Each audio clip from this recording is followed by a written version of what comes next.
মানে জুন থেকে জুলাই পর্যন্ত যে ডিপিএস টা আছে, ওই অ্যামাউন্টটার নাম দিব স্যার রিবেটের মধ্যে। আচ্ছা আমি বলি, আপনার একটা কনফিউশন হলো যে আপনার ক্লায়েন্টের ডিপিএস আছে অলরেডি, মনে করেন 3 বছর ধরে চালাচ্ছে, বাট সেখানে অলরেডি তার 5 লক্ষ টাকা জমা আছে, রাইট? তো জি স্যার, জি স্যার। রিবেটে আসবে সেই 5 লক্ষ টাকা না, রিবেটে আসবে জুলাই 2025 থেকে জুন 2026 পর্যন্ত, মানে আপনি যে ফিসক্যাল ইয়ারের কাজ করবেন, হ্যাঁ, ওই ফিসক্যাল ইয়ারে আপনার করদাতা কতটুকু টাকা জমা করেছে ওই ডিপিএস এ, সেই টাকাটা আসবে রিবেটে। আর আমার তার অ্যাকাউন্টের যে ক্লোজিং ব্যালেন্স 5 লক্ষ টাকা, সেই 5 লক্ষ টাকা আসবে অ্যাসেটে।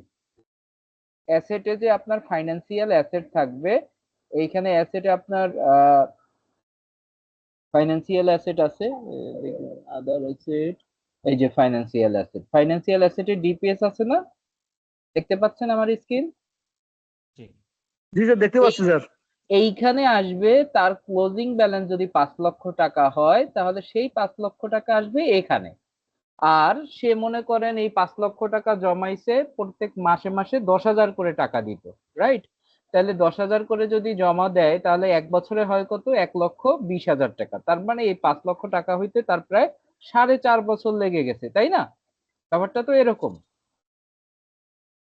তাহলে আপনি এইখানে বসাবেন হলো 30 জুন 26 তারিখে আপনি যে অর্থ বছরের কাজ করবেন, ওই অর্থ বছরের ক্লোজিং ব্যালেন্সটা বসাবেন অ্যাসেটে। আর ডিউরিং দ্য টাইম, এই 12 মাসে সে কত টাকা ডিপিএস ফান্ডে জমা করেছে, সেটা আপনি দিবেন রিবেটে। আশা করি আপনি আপনার প্রশ্নের উত্তর পেয়েছেন। জি স্যার, এখন এখন বুঝতে পারছি। থ্যাংক ইউ সো মাচ, এখন বুঝতে পারছি। Okay, that's great. এরপরে আসি আমরা এক্সপেন্ডিচারে। এক্সপেন্ডিচারে কারো কোনো কনফিউশন আছে কিনা?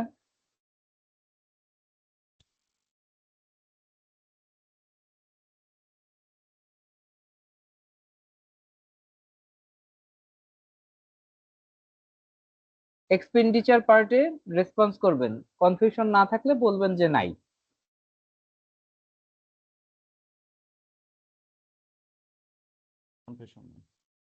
কনফিউশন নাই। নাই স্যার। ওকে। এর পরবর্তীতে আমাদের লাস্টের ক্লাসের টপিক ছিল এক্সপেন্ডিচার এবং অ্যাসেট। এক্সপেন্ডিচারে আলহামদুলিল্লাহ আপনাদের কোনো কনফিউশন নাই। অ্যাসেটে, অ্যাসেটে কার কোনো কনফিউশন আছে? কারণ আমরা অ্যাসেট পার্টটাও শেষ করেছিলাম, লায়াবিলিটি পার্ট শেষ করি নাই। অ্যাসেটে কারো কোনো সমস্যা?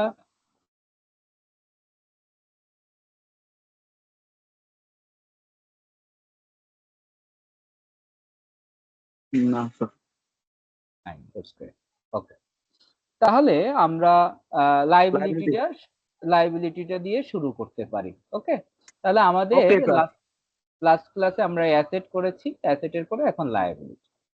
তাহলে লায়াবিলিটিতে দেখেন, লায়াবিলিটি হলো কি? লায়াবিলিটি হলো আপনার দিতে হবে কাউকে, রাইট? আর অ্যাসেটের সংজ্ঞা কি? অ্যাসেটের সংজ্ঞা হলো আপনি কারো কাছে পাবেন। বুঝতে পেরেছেন? আর লায়াবিলিটির সংজ্ঞা কি? আপনার কাউকে দিতে হবে, মানে একটা হলো দেনা। বুঝতে পেরেছেন?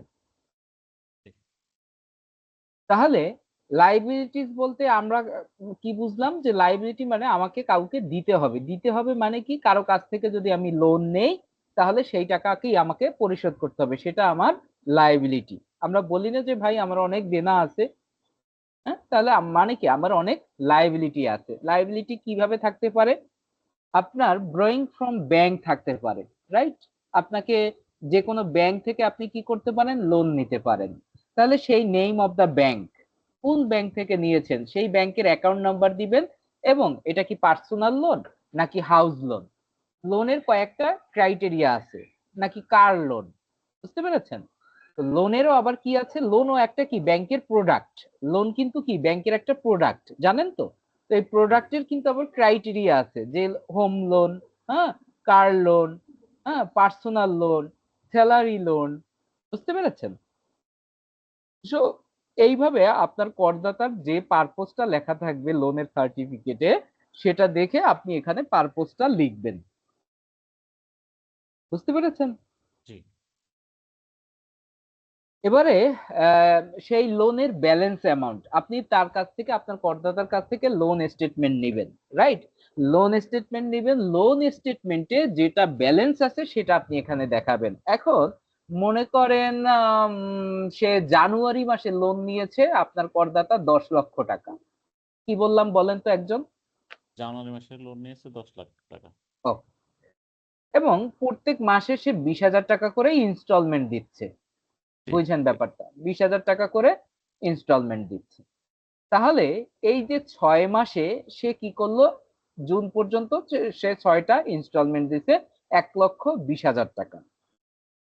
হতে পারে যে এর ভিতরে 80,000 টাকা আসল গেছে, 40,000 টাকা ইন্টারেস্ট গেছে, রাইট? এটা আপনার লোন সার্টিফিকেটেই ক্লারিফাই করা থাকবে যে আপনি কত টাকা ইন্টারেস্ট পেমেন্ট করেছেন এবং কত টাকা আপনি আসল পেমেন্ট করেছেন, প্রিন্সিপাল অ্যামাউন্ট। আসলের ইংলিশ কি? Principal amount. বুঝতে পেরেছেন? তাহলে আপনার লোন সার্টিফিকেটে এইভাবে 2 লাইনে বলা থাকবে যে you paid principal amount 80,000 and you paid interest amount 40,000। তাহলে টোটাল পেমেন্ট করছেন কত? 1,20,000 টাকা। আপনি যে এই 40,000 টাকা ইন্টারেস্ট পেমেন্ট করেছেন এটা কিন্তু যাবে আপনার কোথায়? এক্সপেন্ডিচার পার্টে। মনে আছে আপনাদের? এক্সপেন্ডিচার পার্টের নিচের দিকে একটা কলাম আছে না আমাদের, যে ইন্টারেস্ট পেমেন্ট অফ লোন, সেইখানে যাবে হলো আপনার 40,000 টাকা। আর এইখানে ব্যালেন্স অ্যামাউন্টে এসে আপনার ওই লোন সার্টিফিকেটে 30 জুন 25-এ যত টাকা আপনার ব্যালেন্স আছে সেটা হতে পারে 10 লাখ থেকে 1,20,000 টাকা দিচ্ছেন, তার মানে যে এটার ব্যালেন্স আপনার 8,80,000 টাকা হবে, ব্যাপারটা তা নয়। হ্যাঁ, মানে 1,20,000 দিলেই যে 1,20,000 কমে, লোনের ব্যাপারগুলো কিন্তু এরকম না। হ্যাঁ, এটা ওই যে চক্রবৃদ্ধি হারে আপনার কি করে, লোন বাড়ে। তো আপনি দেখবেন ওইখানে ব্যালেন্স আছে হয়তো 8,90,570 টাকা, যে কোনো অ্যাট এনি অ্যামাউন্ট, যে ব্যালেন্সটাই থাকবে কোথায়? 30 জুন 26 তারিখে, রাইট?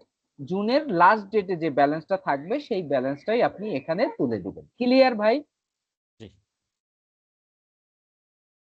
এরপরে আনসিকিউরড লোন আছে। আনসিকিউরড লোন বলতে বোঝানো হচ্ছে আপনি কোনো প্রতিষ্ঠান থেকে আনেন নাই, আপনি লোন নিয়েছেন কোনো ব্যক্তির কাছ থেকে। তাহলে নেম অফ দ্য লেন্ডার, আপনি কার কাছ থেকে আপনি লোনটা নিয়েছেন তার নাম এখানে দেখাইতে হবে এবং তার টিন নাম্বার এখানে দেখাইতে হবে এবং কি পারপোসে নিয়েছেন সেটা দেখাইতে হবে। এরপরে ব্যালেন্স অ্যামাউন্ট। তাহলে আমরা কি দেখলাম?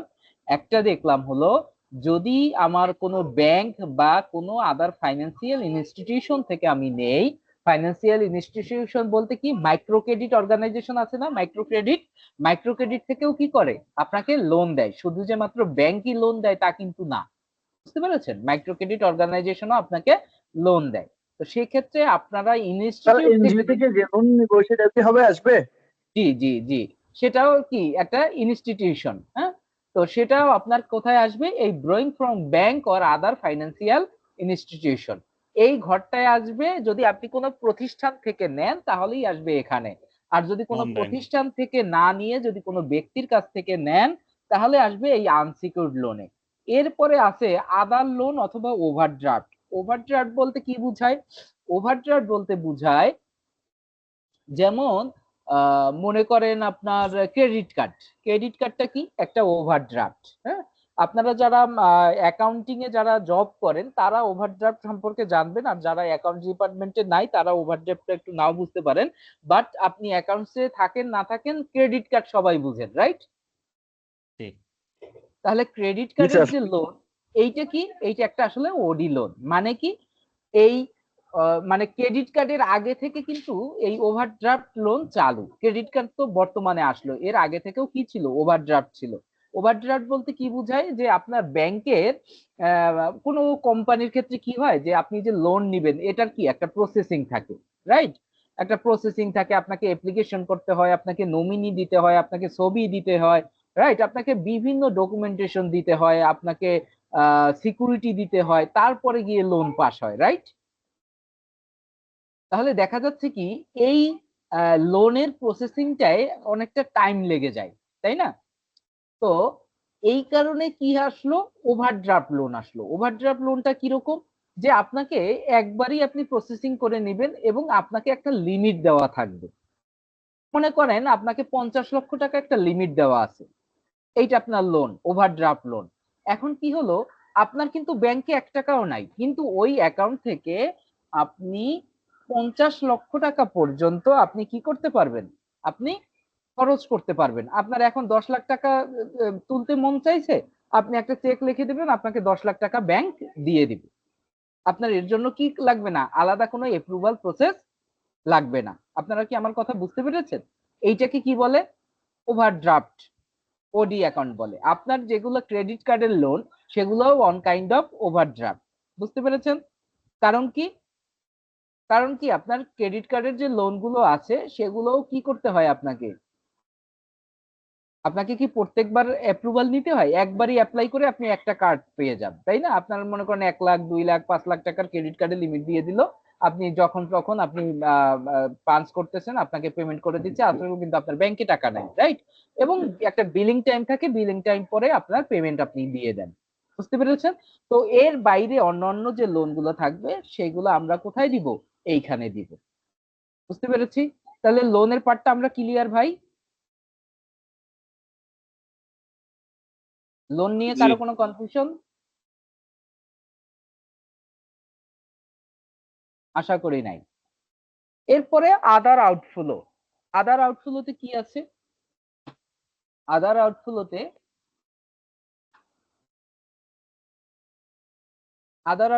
কি আছে, আপনার যে খরচ হয়েছে এই খরচটা আপনার এটা অটোমেটিক আসবে, এখানে আপনাকে বসাইতে হবে না।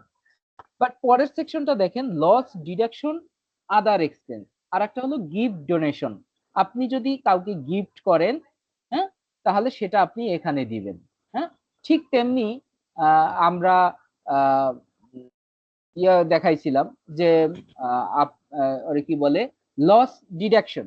লস ডিডাকশনে কি, আপনি মনে করেন স্যার অ্যানুয়াল লিভিং ওইটা একটু তো দেওয়া বলতেন, আমি তো হটস্পটে আছি, লাইন আহ, আচ্ছা, অ্যানুয়াল লিভিং এক্সপেন্সটা হলো, এখানে আপনাকে বসাইতে হবে না। অ্যানুয়াল লিভিং এক্সপেন্সটা আপনি এক্সপেন্ডিচারে যেটা ফিল আপ করবেন, এটা অটোমেটিক এসে এখানে পড়ে যাবে। চলে আসবে।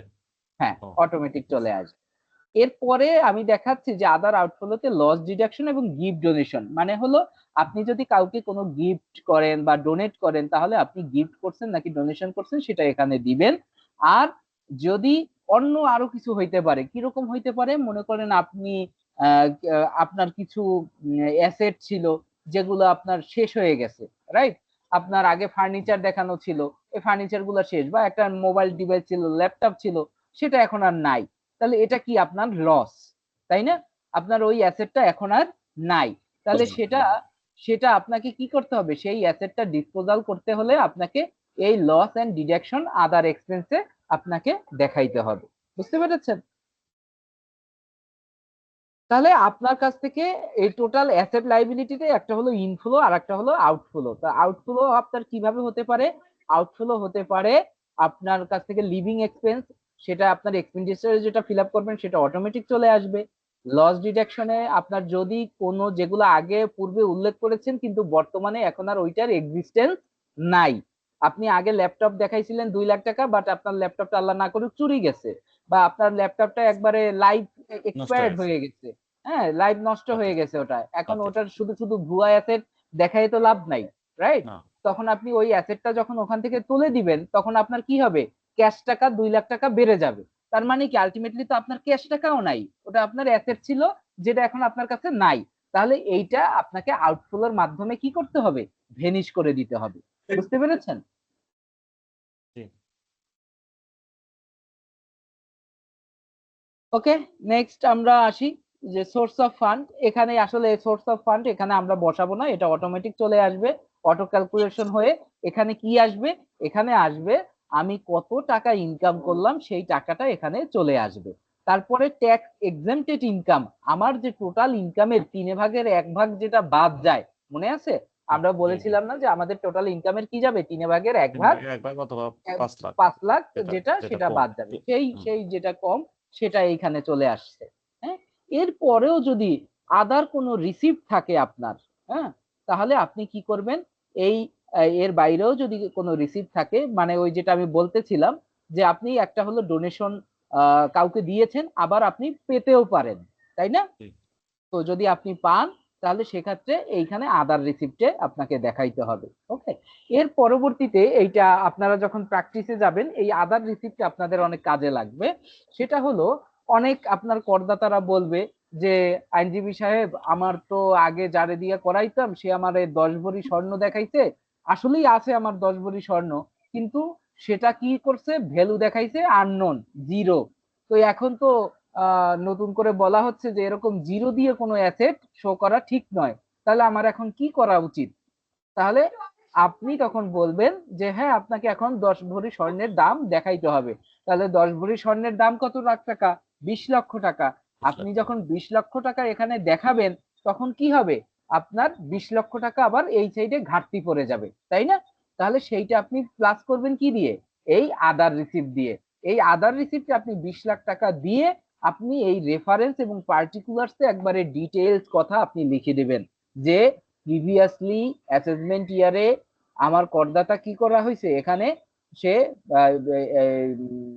গোল্ড দেখাইছে বাট তার ভ্যালু সে কোনো কারণে দেখায় নাই বা ভ্যালু আননোন দেখাইছে, সেই ভ্যালু এখন প্রদর্শন করা হলো। আমি বুঝাইতে পারছি ব্যাপারটা? রেফারেন্স করে কি লিখবো তো? এই একই ওই কথা। কথা বলি। হ্যাঁ পার্টিকুলার্স রেফারেন্স সেম। হ্যাঁ হ্যাঁ সেই। এখানে যদি আপনার যদি কারো যদি রিসিপ্ট থেকে যদি আপনার টিন থাকে তাহলে আপনি রেফারেন্সে তার টিন দিবেন। আর আমি যেটা বললাম যে গোল্ডের যে কাহিনী সেটা আপনি রেফারেন্স এবং পার্টিকুলার্সে একই কথা লিখবেন। বুঝতে পেরেছেন? জি বা পার্টিকুলার্সে আপনি লিখলেন যে gold cash adjustment for gold, আর রেফারেন্সে আপনি ডিটেলস কাহিনী লিখে দিলেন। বুঝতে পেরেছেন? জি। এভাবে করে আপনি আপনার মতো করে করবেন। আর নেট ওয়েলথ এখানেও আপনাদের কিছু করার নাই, এটা অটোমেটিক চলে আসবে। কিন্তু এখানে তখনই করার থাকবে যখন কিনা আপনার করদাতা আপনি এমন পাবেন যে ভাই আমি এর আগে ট্যাক্স রিটার্ন দিয়েছি, এটাই আমার ফার্স্ট টাইম অনলাইনে। বুঝতে পেরেছেন? যখন কারো ফার্স্ট টাইম অনলাইনে হবে এবং পূর্বে তার ম্যানুয়াল থাকবে, সেই ম্যানুয়ালটা নেট ওয়েলথ দেখে আপনার কি করতে হবে, এইখানে ফিগারটা বসাইতে হবে। আমি বুঝাইতে পারছি ভাই? যদি স্যার না পাই, যে না থাকে বা টোটাল যদি নতুন হয় স্যার? তাহলে এখানে কিছুই হবে না। এটা হলো আচ্ছা কিসের স্যার। দেখেন, লেখাই আছে প্রিভিয়াস ইনকাম ইয়ার। তার মানে প্রিভিয়াস ইনকাম ইয়ারে তার যেটা ছিল নেট ওয়েলথ সেটা আপনার এখানে বসাইতে হবে। আর যদি অনলাইনেই সে এর আগেও করে থাকে, আপনি এই যে ইম্পোর্ট অটোফিল দিলে তখন এগুলা সব অটোমেটিক ফিল আপ হয়ে যাবে। আপনি শুধু নতুন যেগুলা হয়েছে ওইগুলো প্লাস মাইনাস করবেন। আমি বুঝাইতে পারছি? জি জি স্যার। না স্যার, তারপর এখানে একটা জি কোশ্চেন ছিল। সেটা হ্যাঁ হলো শিওর। যে কেউ একজন করদাতা আগে যখন অনলাইনে ছিল না তখন সে জি পুরাই এই অ্যাসেট লাইবিলিটি দেখাইছে, কিন্তু গত বছর আবার অনলাইনে দিছে পার্মানেন্টলি, অনলাইনে আবার ওই অনুযায়ী অ্যাসেট লাইবিলিটি সঠিকভাবে করেনি। হুম, হুম। মানে সেই ক্ষেত্রে কি করণীয় ওকে। এইবার অ্যাসেসমেন্ট হ্যাঁ ইয়ার? হ্যাঁ হ্যাঁ হ্যাঁ। এবারের যেটা করণীয় আপনি এবারেরটা সঠিকভাবে করবেন, কিন্তু যেটা সঠিকভাবে করেনি ওইটার জন্য আপনার 180 দিন টাইম লিমিট থাকে। হ্যাঁ, নিজে নিজে সংশোধিত রিটার্ন দেওয়ার কতদিন টাইম থাকে? 180 দিন। এইখানে যে আপনার এই যে হোম সাবমিশন রেগুলার রিটার্ন দেখতেছেন না, যে বাম পাশে, এইখানেই একটা অপশন আসবে যে আপনি সংশোধিত রিটার্ন জমা দিন। বুঝতে পেরেছেন? তো ওইটা তো তখন গত বছর এটা তো 180 দিন পার হয়ে গেছে মনে হয়। হ্যাঁ সেটা যদি হয় সেক্ষেত্রে আপনার আর কিছু করার নাই, ওইটাই আগে সংশোধন করতে হবে। সংশোধন করে তখন আপনার এইটাকে কারেক্ট করতে হবে। স্যার ওইটা তো আর আরেকবার সংশোধন বলবেন করার স্যার, কি কোন অপশন দিকে আছে আছে? সংশোধন system? জি জি। না সংশোধন সংশোধনটা কোন কোন পাশে আছে স্যার, কাইন্ডলি আরেকবার বলবেন? এই যে বাম পাশে home submission regular return tax record আছে না, এই জি স্যার। যখন এই রিটার্ন এখন চালু আছে না, এইটা যখন 180 দিন শেষ হয়ে যাবে তখন এইখানে অটোমেটিক অপশনটা চলে আসবে। না স্যার, আমি যে জিনিসটা বলছিলাম মনে তো জি ভিতরে। এবার এটা ফারুক আমি যেটা বলেন, আমি ফারুক বলি, বলেন। হ্যাঁ আমি জি বলি। এই ঘটনা হলো আমার ওয়াইফেরটা, হ্যাঁ। তো হুম হুম আগে তো হাতে লিখে ট্যাক্স রিটার্ন দাখিল করা হইতো, গতবার তো জি অনলাইনে। তো জি অনলাইনে আমি নিজেই যতটুকু পারছি করে সাবমিশন করছিলাম তারটা, হ্যাঁ। জি কিন্তু জি অ্যাসেট জি লাইবিলিটিটা আমি এখন মনে হচ্ছে যে আগেরটা না দেখেই একটা করছি, জি জি সঠিকই আছে অনেকটা, কিন্তু ওই আগেরটার সাথে মিলবে কিনা এটাই একটা কনফিউশন। এই ক্ষেত্রে জি করণীয় কি? এই ক্ষেত্রে করণীয় হলো আপনার শুধুমাত্র দেখবেন যে নেটওয়ার্কটা ঠিক আছে কিনা। যদি নেটওয়ার্কটা ঠিক থাকে তাহলে আহামরি কোনো সমস্যা নাই। আর যদি না থাকে? আর যদি নেটওয়ার্ক তো ঠিক না থাকে তাহলে আপনার এখন থেকে ওইভাবে কন্টিনিউ করতে হবে, আল্লাহ বিল্লাহ করেন যাতে কোনো সমস্যা না হয়। সমস্যা হইলে আপনার ম্যানুয়ালি আবার সংশোধন করতে হবে, অনলাইনে সুযোগ নেই। বুঝতে পেরেছেন? জি, বুঝতে পেরেছি। স্যার আর 180 দিন বলছিলেন যে, স্যার এটা কি 180 দিন পর সংশোধন করা যাবে, না জি 180 জি দিনের ভিতরে সংশোধন করতে হবে? না, 180 দিন পরে আপনি করতে পারবেন, 180 দিনের আগে আপনি এই অপশনটাই পাবেন না। বুঝতে পেরেছেন? ও আচ্ছা আচ্ছা, জি স্যার। আর এখানের এই ব্যালেন্সটা কি হতে হবে, অবশ্যই 0 হতে হবে। ওকে। আর নেটওয়েল কি ভাই, নেটওয়েল হলো এইটা, এই যে এতক্ষণ নেটওয়েল নেটওয়েল বলতেছিলাম না, এইটা হলো নেটওয়েল। বোঝা গেছে? তো এই নেটওয়েলটা এখানে অটোমেটিক চলে আসবে যদি অনলাইনে প্রিভিয়াস থাকে, আর যদি নতুন হয় তাহলে তো আমি যেটা বললাম যে এখানে ক্যালকুলেশন করার পরেই নেটওয়েল অটোমেটিক একটা বসবে। আর হলো যদি প্রিভিয়াসলি ম্যানুয়ালি করে তাহলে ওইটা দেখে আপনাকে এখানে হাতে বসাইতে হবে। ওকে। তো এই হলো আপনার লায়াবিলিটি পার্ট, অ্যাসেট এবং লায়াবিলিটি। হ্যাঁ। তো আমরা পরবর্তী ধাপে যাওয়ার জন্য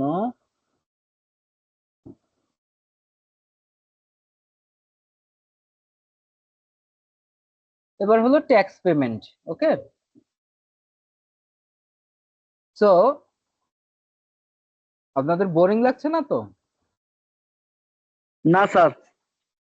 একবারে নতুন পোর্টালে সবার একটু মনোযোগ দিতে হবে। হ্যাঁ,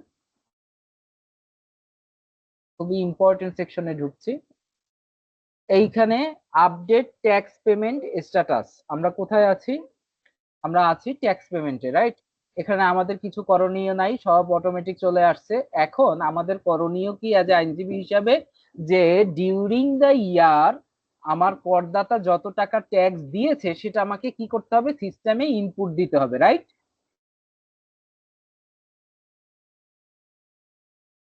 আমার কথাটা ধরতে পারছেন আপনারা? জি, বুঝতে পারছি।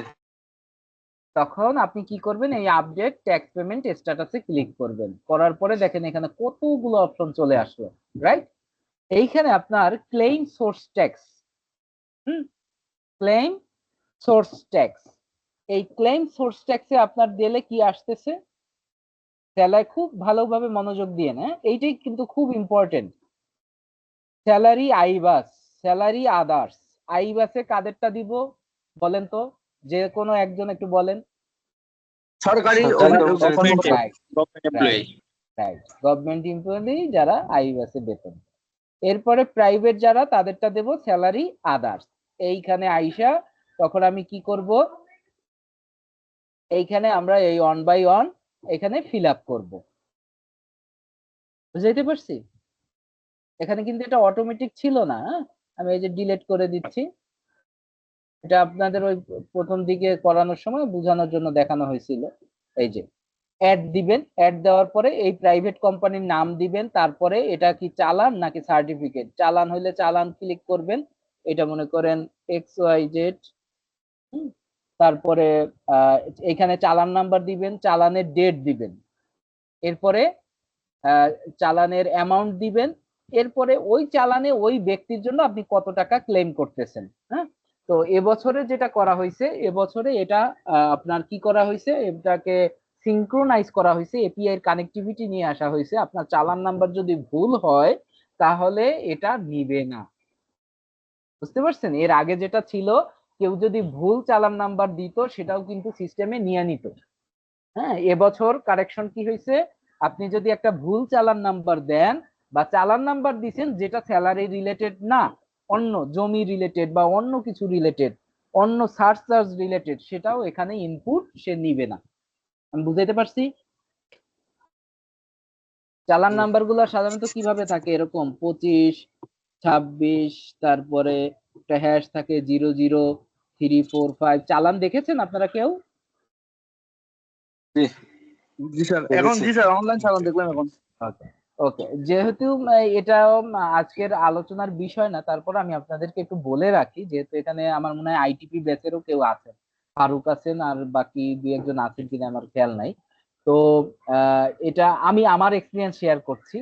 মানে আমার যখন আইটিপির ইসে ছিল তখন ভাইবা বোর্ডে এইভাবে কোশ্চেন করেছিল যে আপনি ট্যাক্স রিটার্ন তো ম্যানুয়ালি করেন তাই না, বুঝতে পেরেছেন? মানে ট্যাক্স রিটার্ন বলি, সরি, ওটা কি জানি বলে, চালান, মানে আপনাকে কনফিউশনে ফেলানোর জন্য, বুঝতে পেরেছেন? যে তখন আপনাকে রেজ করতে হবে কি যে না, আপনার চালান তো ম্যানুয়াল করা যায় না, চালান কিভাবে করতে হয়, এ চালান পোর্টালে গিয়ে করতে হয়। এখন আপনি যদি বলেন যে হ্যাঁ চালান তো ম্যানুয়ালি করি, তার মানে বুঝবে কি যে এই লোকটা কাজ জানে না। আপনি বুঝতে পারছেন ব্যাপারটা? তাহলে চালান জি হলো বুঝতে পারছি। এ চালান পোর্টালে হয় এবং এটা এখন ই রিটার্নের সাথে কি কানেক্টিভিটি দেওয়া থাকে। ওকে, ডাটা দিয়েছি তো।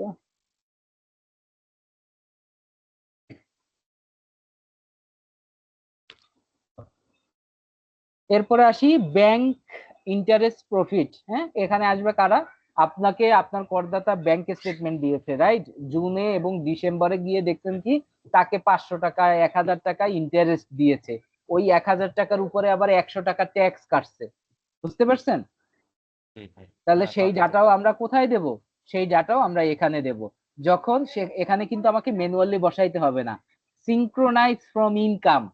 আপনি ইনকামে অলরেডি বসাইছেন না যে সে ব্যাংক ইন্টারেস্ট পেয়েছে, বুঝতে পেরেছেন? ইনকামের খাতে ওইখান থেকে যখন আপনি এইটা ক্লিক করবেন ও অটোমেটিক নিয়ে আসবে ডাটা। আমি বুঝাইতে পারছি? তাহলে ক্লিক হ্যাঁ, মানে স্যালারি আদার্স অপশনটা কি ছিল? অ্যাড। দেখেন অ্যাড, আপনি অ্যাড করবেন। আর ব্যাংক ইন্টারেস্টের এটা সিনক্রোনাইজ ফ্রম ইনকাম, মানে ব্যাংক ইন্টারেস্ট যদি আপনাকে ইন্টারেস্টই না দেয় তাহলে তো আর আপনার কাছ থেকে ট্যাক্স কাটবে না, কাটবে? ট্যাক্স হয় কিসের উপর? আয়ের উপর, বুঝতে পারছেন আপনারা? ট্যাক্স হয় কিসের উপরে? আয়ের উপরে। আয়ের উপরে। তাহলে আপনাকে আয় দেয় নাই, ইনকাম দেয় নাই, প্রফিট দেয় নাই, তাহলে তো আপনার ট্যাক্স থাকবে না, বুঝতে পেরেছেন? আর তখনই আপনার ট্যাক্স কাটবে যখন কিনা আপনাকে ব্যাংক স্টেটমেন্টে আপনার টোটাল ব্যালেন্সের উপরে 500 টাকা ইন্টারেস্ট দিছে বা 1000 টাকা ইন্টারেস্ট দিছে, বুঝতে পেরেছেন? তখনই আবার ওই 1000 টাকা থেকে 100 টাকা ট্যাক্স কাটবে, সেই ট্যাক্সের টাকাটাই আপনি এখানে আপডেট করবেন। ক্লিয়ার ভাই? এরপরে আসেন ডিভিডেন্ড। ডিভিডেন্ডের যে ট্যাক্সের টাকাটা সেটা আপনি এখানে দিবেন, এটাও সিনক্রোনাইজ ফ্রম ইনকাম। সঞ্চয়পত্র, সঞ্চয়পত্রটাও আবার কি করবেন? সিনক্রোনাইজ ফ্রম ইনকাম, এটাও অটোমেটিক নিয়ে নিবে। তারপরে হলো ইম্পোর্ট।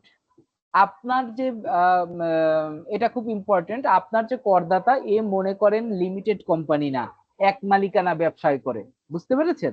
এক মালিকানা ব্যবসায় করে কিন্তু হাজার হাজার টাকার ব্যবসা, হাজার হাজার লক্ষ টাকার ব্যবসা। হ্যাঁ, তাহলে সে লাখ লাখ টাকা ইম্পোর্ট করে, সেই ইম্পোর্টের ক্ষেত্রে তার ট্যাক্স আছে, রাইট? তাকে কাস্টমস হয়ে ইম্পোর্টের সময় ট্যাক্স দিতে হয় না, এআইটি দিয়ে আসতে হয় না? তাহলে সেইটা সে রিবেট নিবে, তাহলে সেটা কোথায় নিবে? সেটা এখানে দিবে, বুঝতে পেরেছেন? এরপর তার যদি কমার্শিয়াল ভেহিকেল থাকে এইখানে অটোমেটিকলি চলে আসবে স্যার? হ্যাঁ, ইম্পোর্টেড ডাটা আপনার এখানে অটোমেটিক চলে আসবে, ইম্পোর্ট টিডিএস। এরপরে কমার্শিয়াল ভেহিকেল। কমার্শিয়াল ভেহিকেলে আপনি জাস্ট এখানে ট্রানজেকশন নাম্বারটা বসাবেন। কি বসাবেন? ট্রানজেকশন নাম্বারটা, এরপর সার্চ দিবেন ও অটোমেটিক নিয়ে আসবে, বুঝতে পেরেছেন? আচ্ছা, এই জিনিসটা হলো একটা মানি রিসিপ্ট, তো বুঝেন মানি রিসিপ্ট? আপনি যখন বিআরটি তে আপনার কোন ভেহিকেল বাবদ, একটা হলো আপনার প্রাইভেট কার, ঠিক আছে, বুঝতেছি। আর একটা হলো আপনার কমার্শিয়াল ভেহিকেল, আপনি বাণিজ্যিক ভাবে আপনার গুলশান চাকা বাস আছে, ঢাকার চাকা বাস আছে, রাইট? আলিট গাড়ি আছে বা দুইটা ট্রাক আছে, কমার্শিয়াল ভেহিকেল আছে। হ্যাঁ, তো সেই ক্ষেত্রে আপনার কি করতে হয়? টিডিএস গভর্নমেন্টকে দিতে হচ্ছে। সেক্ষেত্রে আপনি ওই যে টিডিএস গভর্নমেন্টকে দিলেন তার একটা ট্রানজেকশন নাম্বার আছে, একটা স্লিপে কি থাকবে? ট্রানজেকশন নাম্বার থাকবে। সেই ট্রানজেকশন নাম্বারটা এখানে আপনি বসাবেন, বসায় কি করবেন, সার্চ বাটনে ক্লিক করবেন। তাহলে এইখানে ও একটা আপনার এই জায়গায় একটা পোর্টাল ওপেন হয়ে যাবে যে আপনার এই গাড়ির নাম্বার এত, ভিকেল নাম্বার এত, হ্যাঁ এত সিসির গাড়ি, আপনার এআইটি দেওয়া আছে এত, এটা অটোমেটিক চলে আসবে, আপনি তখন অ্যাড করে নেবেন। বুঝতে পেরেছেন? এই যে registration number, chassis number, TDS claim, এই অপশন গুলা তখন এইখানে একটা ঘরের মতো চলে আসবে, সেইখানে আপনি অ্যাড করবেন ও অটোমেটিক এইখানে চলে আসবে। লাইন আকার, হ্যাঁ লাইন আকারে। এখানে আমার একটা প্রশ্ন আছে ভাইয়া।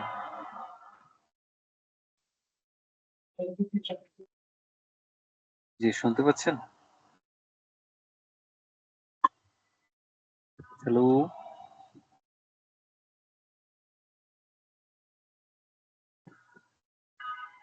হ্যালো,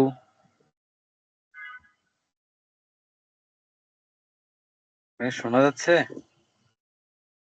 জি শুনতে পাচ্ছি তো। হ্যাঁ জি, আমার প্রশ্ন হচ্ছে স্যার কি নাই স্যার?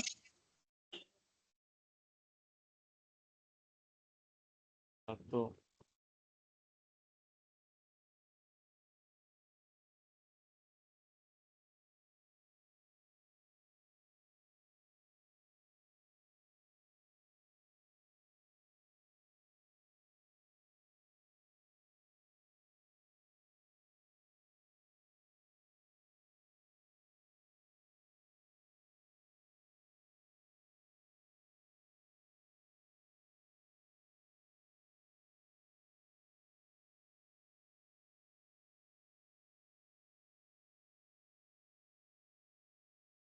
আমাদের স্যার কি নাই? হ্যালো? তো মনে হচ্ছে নাই। না আছে, আসেন আসেন, মনে হয় আনমিউট হয়ে আছেন মনে হয়। না না, নেই নেই।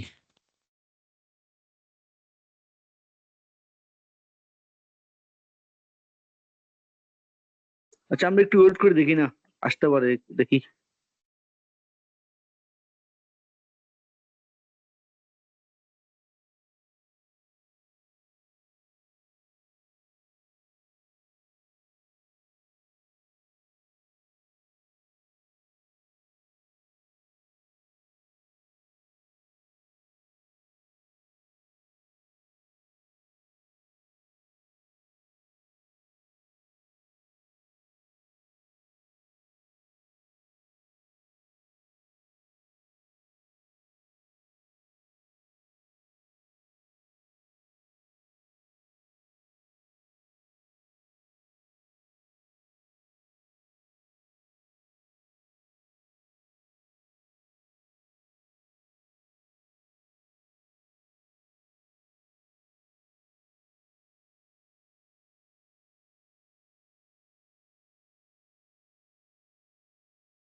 স্যার কি আউট হয়ে গেল নাকি আমাদের থেকে?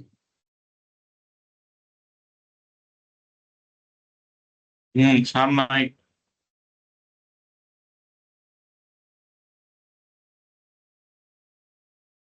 নেটওয়ার্ক কোনো প্রবলেম মনে হচ্ছে।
হোয়াটসঅ্যাপ গ্রুপে কি একটা মেসেজ দিবেন? স্যার তো দেখি এখনো আসার তো আসতেছে না। আমরা কি থাকবো না লিভ দিব?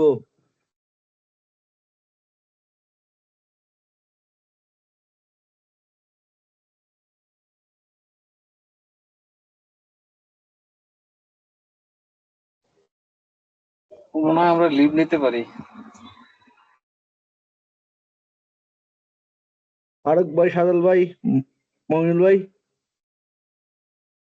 জি ভাইয়া, কি বলেন?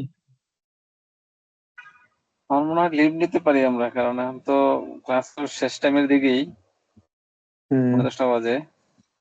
আমরা স্যার তো দেখো, আমি একটা হোয়াটসঅ্যাপ মেসেজ দিয়ে দেখি, আমি একটু 2 মিনিট দেখি আমরা কেমন।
ঠিক আছে ভাই, লিভ নিলে ভালো হয় মনে হয়, স্যার যেহেতু আসতেছে না, স্যারকে বলিয়েন, মেসেজ দিয়ে না, আর একটা ক্লাস নেওয়া তো আজকে ক্লাস শেষ না হয়, আগামী সপ্তাহে যেন নিতে হয়।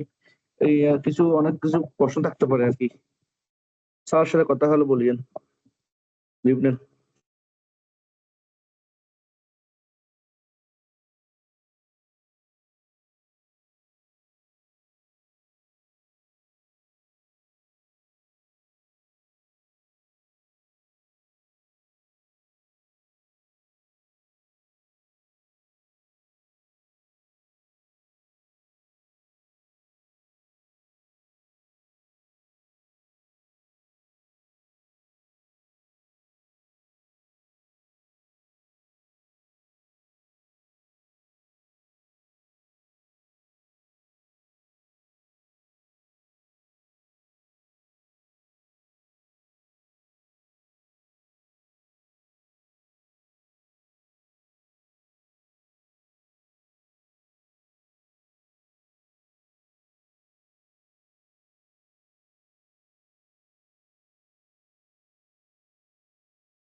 আসসালামু আলাইকুম।